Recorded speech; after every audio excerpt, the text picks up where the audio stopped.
Muy buenas, estamos en 30 minutos. Gracias por estar con nosotros en la televisión canaria. El fútbol en la actualidad marca, yo diría que la vida de las personas, hasta en los tiempos difíciles como esta crisis, pero marca nuestras vidas de una manera muy potente, muy portentosa. El fútbol influye mucho y está muy cotizado. Hace 30, 40 años el fútbol era muy importante, menos cotizado, pero también marcaba las vidas de las personas. Nos acompaña un auténtico ídolo de multitudes de Canarias y de América Latina, del fútbol, de hace 30 y pico años. Icono de la Unión Deportiva Las Palmas. Su portero, uno de sus mejores porteros sin duda de toda la historia. Nos acompaña Daniel Carnevali. Muy buenos días. Muy buenos días. Y muchas gracias por acompañarnos. No, al contrario, en 30 encantado minutos. de estar con ustedes. Usted un día dijo que cuando estaba triunfando, que vivir en una isla es hora de locos. Entonces fue una escala que hizo y dijo usted, vivir en una isla, esto es de loco. ¿Quién le iba a decir a usted que...? Sí, es verdad, es verdad. No fue tampoco exactamente así de vivir en una isla, pero sí, fue un partido que nosotros veníamos a jugar de la Copa del Trofeo Gamper en Barcelona. Y pasamos, teníamos que jugar en Tenerife y hicimos escala en Las Palmas. Y teníamos tiempo, o sea, en ese entonces había pocos aviones que iban Canarias-Tenerife, ¿no? Entonces teníamos tiempo y dijimos con un compañero vamos a tomar un taxi para ir hasta la ciudad. Y claro, estoy hablando del año 71, sí, lo que era... No había nada, ¿no? Nada, era todo Un montaña y totalmente desierto, sí. Entonces, con un compañero, porque era la época donde había rumores de posibilidades de jugar en el extranjero y a nosotros, obviamente, jugar en Europa era importante. Y entonces le digo a un compañero que era Vargas, ¿no? Le digo, negro, digo, si yo tengo que venir a jugar aquí no vengo ni loco. Ni loco. Y al año siguiente, año y medio, estaba jugando en la Unión Deportiva, ¿no? Claro, la Unión Deportiva, el mayor fichaje de la historia de la Unión Deportiva y de Argentina. Sí. El más caro. En ese entonces fue el más caro, sí. Creo que fueron $180.000 en esa época para el mercado argentino, era muchísimo dinero y de hecho fue el más caro. Y además un poco así estadístico, porque era muy difícil que por un portero se pagara esa cantidad de dinero, ¿no? Uno de los porteros que fue considerado, en mi época yo lo recuerdo, yo iba a ver a Carnevali al Insular, fue considerado uno de los mejores porteros del mundo porque, y veremos algunas imágenes, es que había grandes jugadores ya. Estaba Cruyff en su apogeo con el Barcelona visitando Las Palmas y ustedes le ganaban a ese Barcelona. Sí, nosotros lo hablábamos antes fuera, ¿no? Es decir, entre el Madrid y el Barcelona, que siempre eran los dos equipos históricos del fútbol, a nosotros nos costaba muchísimo más sacar un resultado con el Madrid que con el Barcelona. El Barcelona prácticamente aquí creo que sacó un empate de las 6 temporadas que yo estuve y sin embargo el Madrid nos ganaba, sacamos solamente un empate. Era un equipo difícil para nosotros. Estamos viendo imágenes, Carnevali, yo creo que esa fue la final de la Copa del Rey del año 78. Sí, sí. Partido histórico, partido que también marcó su vida, en la que nada menos que ustedes llegan a la final, la Unión Deportiva Las Palmas se enfrenta al Barcelona y empieza aquel partido en el que veremos algunas imágenes. En fin, ganó el Barcelona finalmente, quedó subcampeón a la Unión Deportiva, pero vaya mérito que tenía llegar ahí, ¿no? Sí, fue un mérito importante. O sea, la Copa, bueno, era el típico esquema de partido y revancha. Logramos llegar a la final, la verdad que fue una ilusión tremenda, no solamente de nosotros los futbolistas, sino de todos. Ahí le vemos, está usted cuadrado, ¿eh? Sí. Mira, ahí el uno contra uno, cómo se la quitaba a los delanteros, ¿eh? Bueno, creo que esa fue una de mis virtudes, ¿no? O sea, un poco leer un poco el juego, anticiparlo y quizás llegar justo en el momento que el delantero tiraba a puerta, que esa era un poco una virtud, un poco la velocidad en el aspecto de salida. Y además la tocaba con los pies, que entonces era algo insólito, que un portero pudiera tocarla con los pies con soltura, ¿no? Sí, eso es algo que en Argentina se daba mucho. A mí me extrañó cuando yo llegué a Las Palmas en cuanto a lo que era el entrenamiento y eso, porque a nosotros nos separaban mucho de lo que era el entrenamiento general de todo el equipo. En Argentina uno entraba más en los partidillos, en el fútbol, a jugar más con los pies. Aquí se jugaba poco y de hecho, bueno, esto se fue ahora con el tiempo incorporando, ¿no? Ahí les gana el Barcelona 3-1, decía. Está en los anales de la historia. Las Palmas, que había conseguido un subcampeonato de Liga, consigue el subcampeonato de la Copa del Rey, jugaba además en Europa, jugó 2 competiciones UEFA, en fin, ese año creo que quedó tercero o cuarto en la Liga, ¿no? Sí, quedamos cuarto en la Liga. Cuarto sí. en la Liga. Era un equipo bastante valiente y potente. ¿Los goles cómo fueron? ¿Los recuerda? Sí, los goles, el primero fue de penalti al muy poco tiempo de comenzado el partido, creo que fueron 10 minutos, 8 minutos, una jugada bastante polémica, todavía queda la duda de si fue penalti o no. Roque creo que no saca el brazo del cuerpo para tocar a Esteban, que fue el que llevaba la pelota, y nos dieron ese penalti. Y eso creo que rompió un poco con toda la ilusión del equipo. Claro, un penalti. Un penalti, claro, a los 10 minutos de partido, un poco que desarma todos los esquemas, ¿no? ¿Y qué responsabilidad para usted de los porteros de estar ahí en la hora de la verdad y el último vaya a dar? Si pasa la pelota, la fastidiamos. Yo creo que eso es una de las cosas a trabajar con los porteros desde edades tempranas, ¿no? Que sabemos que el portero, la situación más emocionante y vibrante del fútbol es el gol, y lamentablemente se lo hacen al portero, porque nadie dice que se lo hacen al equipo, sino al portero. Al portero. Entonces se mira con una lupa muy finita el tema de los goles. Pero bueno, es algo que uno ya lo lleva adentro y hay que saber llevarlo, ¿no? ¿Y ustedes soportan la carga? Porque yo estoy recordando que en la historia de Carnevali hay un mundial, cuando él era portero, usted era portero del albiceleste, y van a Alemania y hay un partido, creo que fue con Polonia, que le meten 2 goles, que usted dice, me van a recordar por estos 2 goles cuando he hecho todo lo demás. Sí. La mala fortuna, ¿no? A veces con goles que que parecen regalos. Sí, es que a veces la gente mira el fútbol un poco desde fuera, ¿no? Porque a veces la gente se sorprende y no entiende cómo puede ser que haya tanta gente detrás del fútbol y que es algo que no les gusta, no les interesa. Pero claro, ven solamente imágenes, no ven el fútbol por dentro. Es decir, representar a tu país a nivel mundial, en un campeonato del mundo, saber que tenés 20 y tantos millones de personas que están viendo ese partido. Sí. Es una responsabilidad bastante importante, a pesar de que uno tenga una experiencia y todo de haber jugado.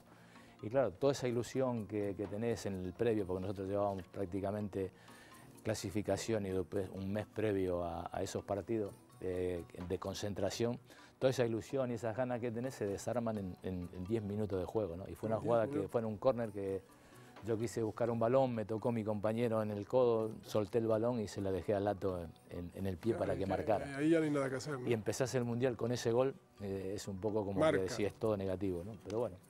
Pero es verdad que Argentina, que entonces era un equipo con grandes jugadores pero muy desordenado, todavía no era la Argentina que estaba por llegar con los Maradona y demás, pero ya era un equipo que estaba marcando en el mundo una pauta futbolística, ¿no? Sí, esa fue yo creo que la primera introducción de un entrenador que venía con ideas europeas, porque el entrenador de esa selección había sido Sívori hasta la clasificación. Y bueno, y él incorporó algunas ideas del fútbol extranjero en el aspecto del día a día, ¿no? Sí, innovó bastante y el equipo, bueno, empezó a competir hasta ese entonces no habíamos competido nunca con equipos europeos. Fue la primera vez que Argentina, en una fase previa, nosotros veníamos a jugar con Inglaterra, con un equipo alemán, con la selección de Alemania. Antes nunca la selección había competido a nivel europeo y eso era una cosa que se notaba después cuando uno jugaba. Y los holandeses, que eran temibles. Sí, no, aquellos camisetas naranja. Para nosotros jugamos un partido amistoso con Holanda que perdimos 4-1 y el entrenador dijo, si yo juego con Holanda en el Mundial de nuevo, dice, no me hacen más 4 goles. Y no perdimos 4-1, y le metieron 4-0. Sí, ya lo sé. Ahora, tenía mérito Carnevali ser portero, como en su caso, de la selección argentina, habiendo los porteros que había en Argentina entonces. El Loco, Gatti, Fillol, había muchísimos porteros buenísimos. Sí, yo vuelvo a repetir, la etapa de Sívori en la clasificación, yo creo que fue un poco que nosotros hicimos un gran grupo en esa selección que logró la clasificación con Paraguay y Bolivia, estando Enrique Omarcibo de entrenador. Y bueno, y eso marcó un poco la pauta de que después nos llamasen para jugar el Mundial, ¿no? Yo creo que esa posibilidad de que nosotros fuésemos el equipo que clasificó a la selección, un poco por un mérito de haberlo conseguido, fueron los que después llamaron. Pero es verdad que en Argentina en esa época había muchísimos porteros y de mucha calidad. De mucha calidad. ¿Maradona o Messi? ¿Quién es el mejor? Bueno, es la polémica actual, ¿no? Yo creo que son dos épocas totalmente diferentes. Maradona ha hecho historia en el fútbol, ha hecho historia en equipos diferentes. Messi tiene la gran virtud y la gran suerte de jugar en el Barcelona, que tiene a su lado 7, 8 futbolistas de un nivel impresionante en el fútbol. Entonces creo que se expresa al 100% de sus posibilidades. Maradona ha logrado cosas en equipos diferentes, en Argentino Junior, en Boca, en el Nápoles. Y yo creo que un poco lo perjudica el hecho de su vida privada, ¿no?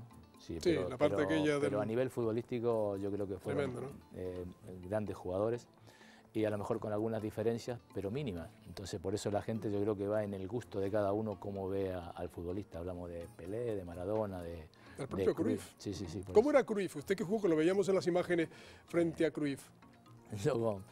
Yo con Cruyff tuve muchísimas experiencias, creo que es un jugador excepcional, no hablamos del nivel de Messi y Maradona porque creo que son totalmente diferentes, pero sí un jugador de gran personalidad, de un gran dominio de balón, era un jugador muy eléctrico, él iba a 2 por hora y arrancaba a 100 por hora en 3 metros, era un jugador difícil de parar y un genio a la hora de definir, ¿no?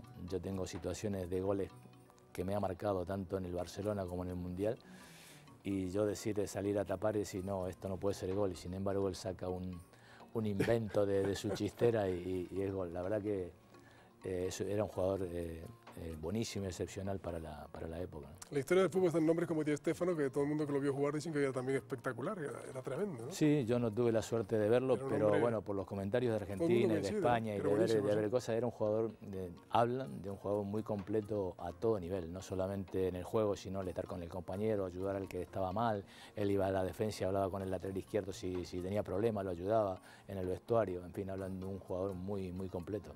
Y bueno, marca la historia lo que es ahora en el Real Madrid, ¿no? Lo que sigue siendo una institución. De la edad que tiene. Sí. Carnevali lo fue todo en el fútbol, fue guardameta de la Unión Deportiva en una era gloriosa de 6-7 años, finales de los 70, hasta el 79, 73, fue el fichaje más caro, su campeonato de la Copa del Rey. Y era un ídolo, yo no sé si usted era muy consciente de eso, cuando se acaba su contrato y se va a Argentina, que por cierto sigue ganando, porque gana en la Liga Argentina también, sí, con el Rosario, ¿no? Rosario la ganaron. Sí, sí. Usted un día vuelve, pero 20 y pico años después de aquella historia en Las Palmas, y usted se da cuenta que era realmente un ídolo en la ciudad, porque hay un saque de honor suyo en el Insular y la gente se pone en pie a recibirle allí como un icono, ¿no? Sí, muchísimas cosas. Yo creo que eso un poco a veces es la importancia de recibir eso, porque es un poco el objetivo del futbolista, ¿no? Yo creo que siempre tengo la idea de que el futbolista cuando pasa por una institución tiene que dejar algo, ¿no? Y ese algo pueden ser un montón de cosas, pero en ese momento me di cuenta de lo que realmente había sido ese paso por la Unión Deportiva, no solamente con ese saque de honor, sino con todo lo que vino después, un montón de cosas que... La gente le invitaba a almorzar, le lavaba el coche. Yo te puedo contar, pero... Eso me han contado algunos. Pero sí, yo por ejemplo un día estaba en la montaña de Luca, fuimos a almorzar con mi familia y éramos, yo creo que en ese momento 12. Y cuando voy a pagar, es decir, un señor lo había pagado, pero lo pagó y no me dijo... Que se fue además. Y se fue, es decir, un poco... anónimo absoluto. Exactamente, lo dejaba el coche con un cartelito. Eres el mejor. Exactamente, lo lavaban. Y le lavaban el coche. Y después como gente que ahora a lo mejor tiene 38, 40 años, que me dice, yo me acuerdo un día que estaba por firmar un autógrafo y el de la guagua no me dejaba subir y tú bajaste, me agarraste de la mano. ¿Se acordaba? Esas cosas que uno lo hace en el momento porque se siente bien con un niño, porque yo también fui niño e iba detrás de un futbolista a pedir un autógrafo, pero queda ahí, uno no se da cuenta, pero se da cuenta después de 35 o 40 años un poco lo que había hecho, ¿no? Y eso es un poco la satisfacción y lo que yo digo, ver el fútbol un poco por dentro, ¿no? Verlo por dentro. ¿Cómo está el fútbol ahora respecto al fútbol de su época? ¿Ha cambiado mucho? Y yo creo que ha cambiado, sí. Como todo en la vida, no solamente el fútbol ha cambiado, han cambiado un montón de cosas en el fútbol y obviamente el fútbol hoy está diferente. Hay otros valores, otra gente dentro del fútbol y eso hace que sea diferente. Antes no había tanto representante, no había tanta televisión, no había tantos contratos, era otra cosa. Yo creo que el futbolista ahora quizás es un poco más cómodo en todas esas cosas, antes nosotros nos buscábamos un poco más la vida, ¿no? Pero bueno, es el fútbol, yo creo que hay cosas que le vienen bien y hay cosas que mal tomadas vienen mal, por supuesto. Mal, depende. Y estaba recordando que usted empezó, cuando decía lo de niño, en contra de su voluntad, empezó a jugar de portero, porque claro, aquellas pelotas de goma y de trapo, a usted no se le ocurría ponerse de portero, sino dar patadas a la pelota, y nadie quería ser portero. Eso me contaron. ¿Es cierta la historia, Carnevali? Sí, obviamente. Es decir, vamos a ver, creo que en la actualidad pasa lo mismo. Un niño hasta los 12 años, 13 años, no determina si quiere ser portero o no. ¿Por qué? Porque el portero, dentro del juego colectivo que es el fútbol, es un poco el aislado a la hora de festejar un gol, de festejar una jugada. Siempre está solo, ¿no? Es muy difícil ver al portero abrazarse con los compañeros cuando hay un gol. Y claro, cuando uno es grande lo asimila, lo entiende y lo sabe, pero cuando es pequeño, cuando tenés 7, 8, 9, 10 años, uno quiere vivir esa sensación. Entonces, prácticamente deja un poco el puesto de portero y quiere ser jugador. Y a mí me pasó igual.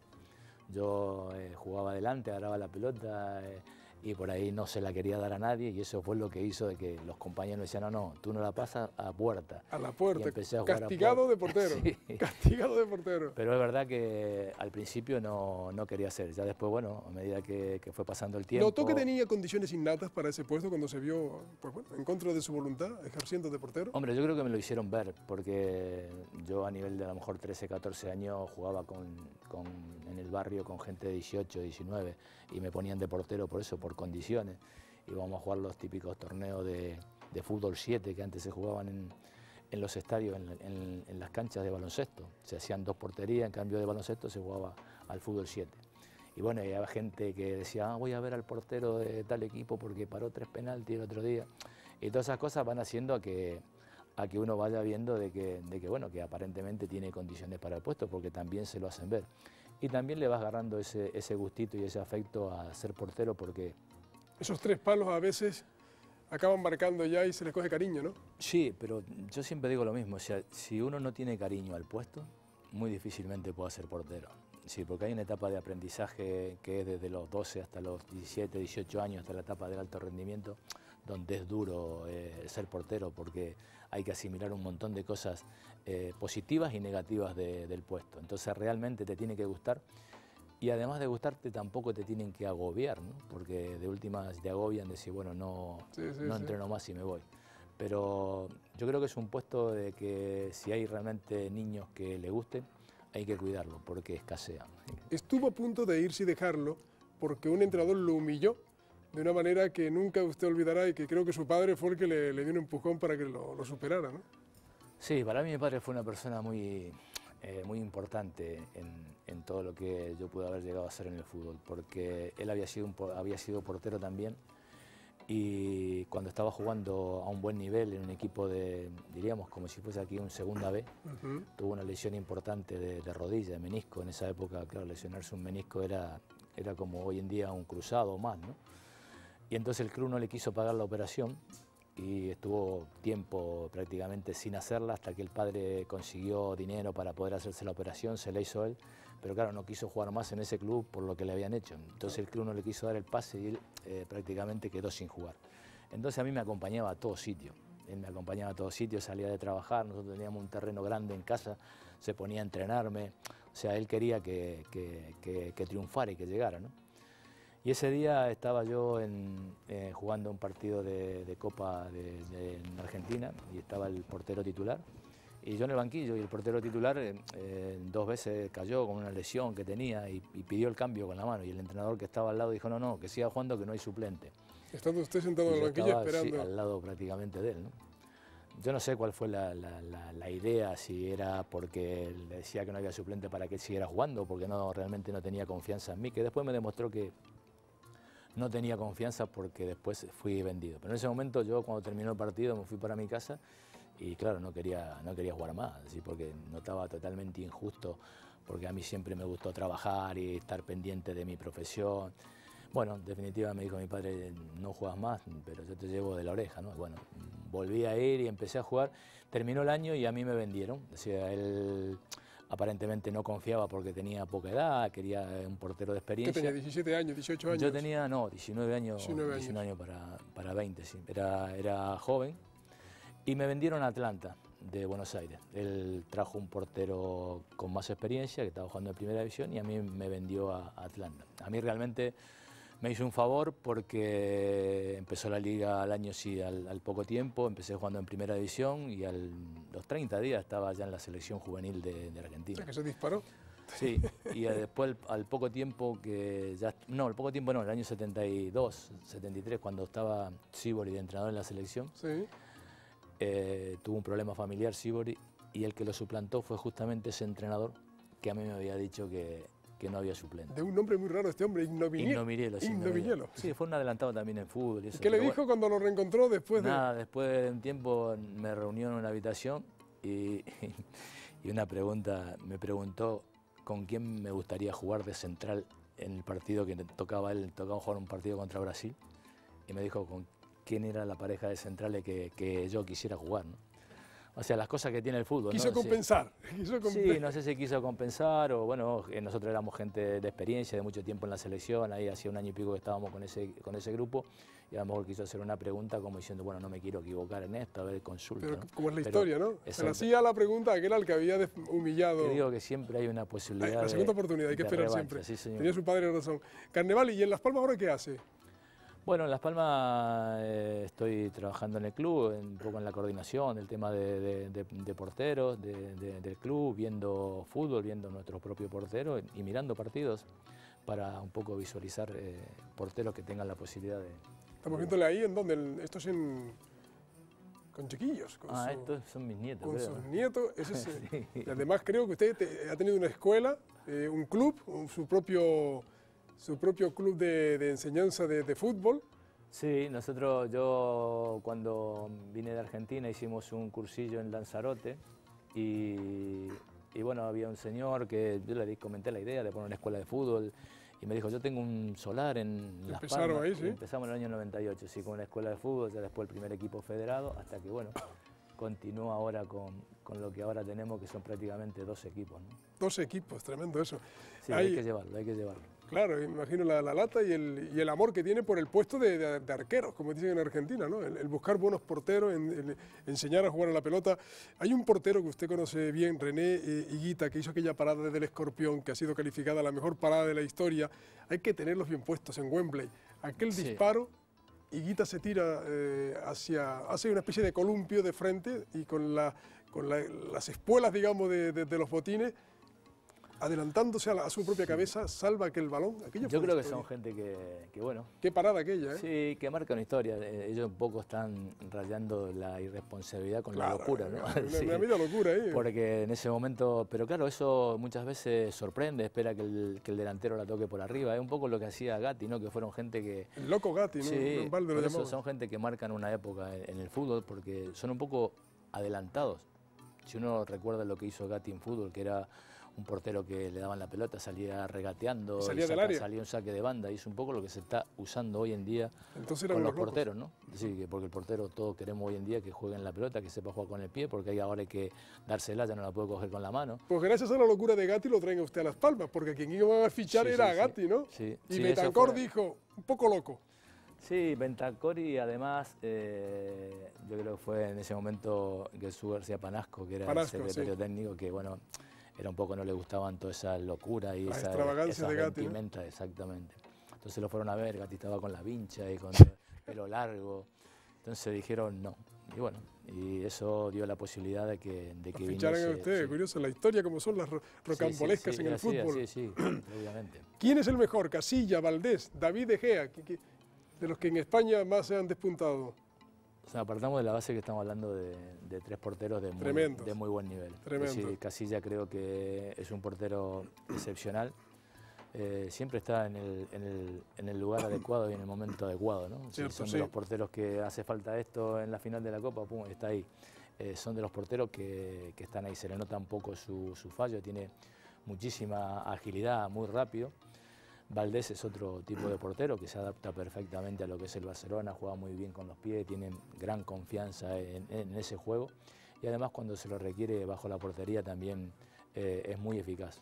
Y David es un portero joven. ¿Qué talento tiene ese chico?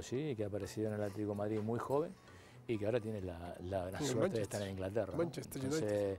Y bueno, que el otro día lo vimos, que le costó trabajo, pero yo creo que ahora está afianzado. La gente el otro día se vio que bueno, que ya está un poco con él, ¿no? Pero a mí yo creo que Casillas y Valdés en estos momentos... Ahí está, ¿no? Sí. ¿Cómo era Tonono, Carnevali? Tonono para mí era un central excepcional. Yo en muchísimo tiempo, incluso en Argentina, no había visto un central de la calidad que tenía Tonono. Era, bueno, yo creo que el apodo que le habían puesto de Omega, era un cronómetro, un reloj. Una persona que leía muy bien el juego, muy rápido, incluso jugando en un sistema que no era habitual para él y a lo mejor no le convenía, ¿no? Porque si Nivaldi jugaba con una defensa en línea, había muchas posibilidades fuera de juego que muchos goles nos hacían por esa manera de jugar.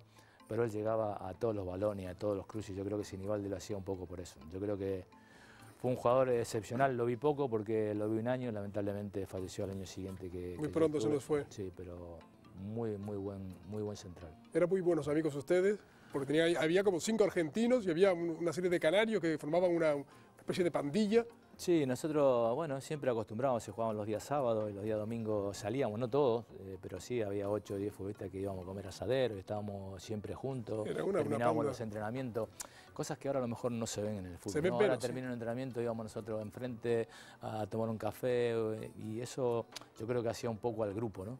Claro, claro, ahora ya cada uno va para su casa y, sí, por su se lado, vive ¿no? más deprisa, yo creo que hay muchísimo más deprisa porque tengo que ir aquí, tengo que ir allá, me llaman de este lado.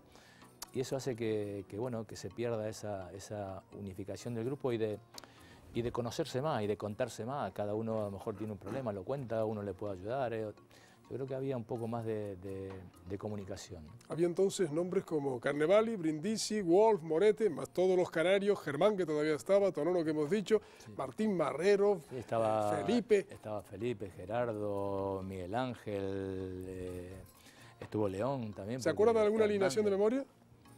Todas empiezan por Carnevali, lógicamente. No, bueno, pero jugaba, ya digo, Martín Castellano, Roque, Hernández, Feli, Jorge, Brindisi, Maciel, Morete y Miguel Ángel, o Juani, o Gerardo de lateral derecho.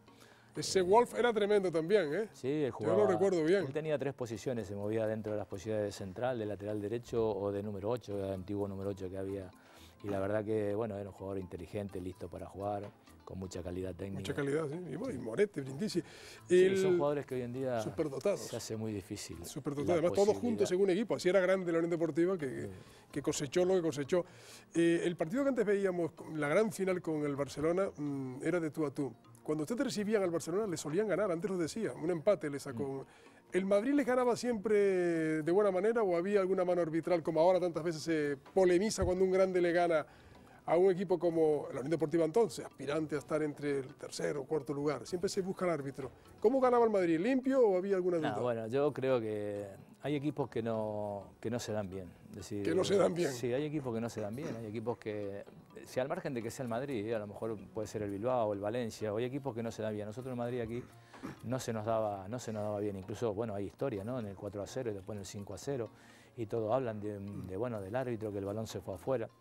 Puede ser, hay veces que hay equivocaciones del árbitro, uno siempre habla de la buena fe del árbitro. Del señor que tiene el pito. Pero yo creo que ante la duda, yo creo que siempre hay a lo mejor una posibilidad de pitar para un equipo y el grande marca, más grande. Claro, ¿no? y el grande marca. Pero bueno, eso no es habitual y tampoco vamos a centrar que el hecho de que el Madrid nos ganaba solamente en la imagen del árbitro. Es que le tenía ojeriza en las palmas porque el Madrid siempre se la hacía. Sí. Aparte es algo psicológico, ¿no? O sea que uno ya lo va tomando como si viene el Madrid y siempre busca de intentar detener los menos errores posibles y eso hace que a lo mejor tengas un pensamiento más negativo que en otros partidos donde uno ya es un poco como las cábalas, ¿no? Esto es importante. Desde la posición de portero me gustaría preguntarle su experiencia. ¿Cómo se vive el fútbol en la soledad del portero psicológicamente? Es el hombre que tiene que estar más preparado psicológicamente para los enemigos, asumirlos como vienen. Es la última puerta que se abre y entra el gol, o se cierra y no entra. Es el que está más tiempo sin hablar con compañeros. Es el que se abraza menos a los compañeros. Está siempre solo. Sí, por eso digo que dentro de lo colectivo y asociado que es el fútbol, el portero es un poco el más olvidado, ¿no? Pero el más olvidado por una cuestión lógica de distancias que hay dentro del fútbol. Pero es verdad que yo creo que el portero debe tener un carácter, una personalidad especial para asumir todos esos riesgos. Y yo creo que lo va formando a través de la experiencia, ¿no? Del hecho de empezar en Benjamín, Alevine, ya se va adaptando a esas situaciones y yo creo que habría que trabajar con él. De hecho, ya hoy en día hay mucho más asociaciones de los compañeros con el portero. Sí, van allí a darle ánimos. Sí, no solamente a darle ánimos, sino que, bueno, de trabajar, no, si tú sales por aquí, yo salgo por aquí, esta zona es tuya, esta es mía. Es decir, un poco ir trabajando más asociado con el portero, que en definitiva es una repartición de espacios en el campo que es normal y que se suele dar. Pero es verdad que el portero tiene que tener un carácter especial y una fortaleza anímica importante para solventar determinadas situaciones en un partido. Y yo creo que eso es lo que marca al grande del mediano, del más pequeño, ¿no? Esa situación. Cuando le meten el balón entre las piernas, ¿es una humillación para un portero o ya se considera, en fin, que forma parte de las múltiples opciones del gol? Porque hay un cuento de Benedetti que dice que el portero confiesa, lo más duro es que me lo metieron por debajo de las piernas. Sí, realmente porque es algo totalmente inesperado y uno ya sabe el pensamiento de la gente, ¿no? Sí, yo estoy anticipando que la gente está pensando que le hicieron un gol por debajo de las piernas. Y además porque realmente creo que son muy pocos los futbolistas que realmente tienen la intención de que el balón pase por debajo de las piernas. Le salió, es muy raro. Le salió, sí. Es un churro. Sí, yo creo que el portero sale a achicar, sale a tapar, está tapando bien y de repente uno quiere tocar a un costado. Es muy raro que el delantero defina por abajo de las piernas porque tiene que ser de muchísima calidad, de muchísima quizá irresponsabilidad en ese momento, ¿no? Porque tiene que ser un gran definidor para decir, no, ahora tengo ese hueco por ahí. Era terrible Müller, ¿no? Aquel hombre que sacaba goles debajo del césped. Sí, era un goleador nato, son de esa gente que vive. Yo, por ejemplo, lo mismo digo en la actualidad en Las Palmas con Mauro Quiroga, ¿no? Mauro Quiroga, sí. Es un goleador nato. Inventan gol, que decimos, ¿sí? Sí, inventan, están en la situación justa y de repente un gol que parece imposible, pero ellos lo hicieron, como fue Müller en la final del 74, ¿no? Holanda hizo el gol, se retrasaron un poquito y apareció él, 2 jugadas, una de espalda, y bueno, son goleadores. Yo, sinceramente, los admiro, porque he vivido 6 años o 4 temporadas con Morete y Morete llegó aquí con un cartel de goleador impresionante y se pasó 8 o 10 partidos que no hacía un gol. Y de la grada le decían, bueno, ponle un billete, ponle la etiqueta y mándalo para Argentina de nuevo. Y hablabas con él y te decía, tranquilo, yo empiezo a hacer de A2, de A3 y al final termino con 22. Y todos los años 21, 22 y 23. Clavado. Que a lo mejor no te hacen un gol en un partido, pero te hacen 3 en otro, ¿no? Y te van sacando los partidos. Y lo importante es contar con que uno tiene un goleador de 23 goles. Claro. A veces el palo, cuando le para una serie de balones que son gol cantado, le han dado ganas, le ha apetecido ir y darle un besito al palo porque también puso su parte. Hombre, hay veces que sí. Los otros días me preguntaban una situación de esa, ¿no? Es decir, de que uno entra un delantero solo, tira y yo me tiro y la saco con la mano y parece que va a ser gol. Y yo digo es gol y sin embargo pegan el palo y me vuelve a mí, ¿no? Y yo comparaba con decir, bueno, eso es lo mismo que morir y resucitar, ¿no? Es decir, en un momento determinado me hicieron el gol y de repente pegó en el palo y me vino otra vez a mí. La verdad que sí, da ganas de... Lo que pasa es que a veces uno siente un poco de vergüenza, pero hay porteros que no, hay porteros que besan el palo y besan a un compañero cuando le saca una pelota. Sí, es un sentimiento que sale en ese momento y por qué no expresarlo. Estaríamos hablando con Carnevali mucho más tiempo, el tiempo ya se agotó, le agradecemos a Daniel Carnevali que haya estado con nosotros, que siga con nosotros también, que sabe que esta es su tierra. Muchas gracias. No, al contrario, muchas gracias a ustedes y la verdad que es muy bueno el programa, lo he visto varias veces. Que siga además triunfando, porque además si triunfa Carnevali con la Unión Deportiva, que Las Palmas irá hacia arriba, con toda seguridad. Gracias a ustedes y sigan en la compañía de la Televisión Canaria.